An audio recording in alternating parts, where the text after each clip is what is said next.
c'est la fête des amoureux. Et la journée est aux bisous chocolatés, aux caresses endiablées, aux roses pas encore fanées et aux cœurs emboîtés. C'est bien joli tout ça, mais moi je me pose encore la même question.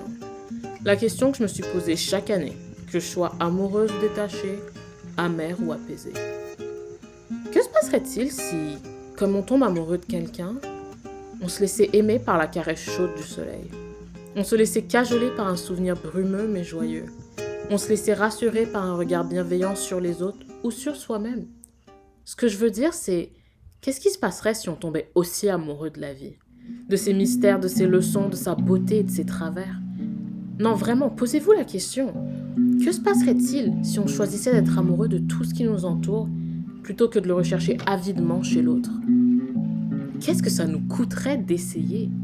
Quel goût prendrait la vie si on la voyait comme une maîtresse bienveillante, une mère ou une amie? Et quel intérêt aurait la Saint-Valentin si chaque jour était une ode à l'amour?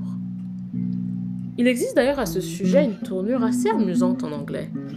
Un jour, une amie me demande, un peu inquiète, How do you have a love life?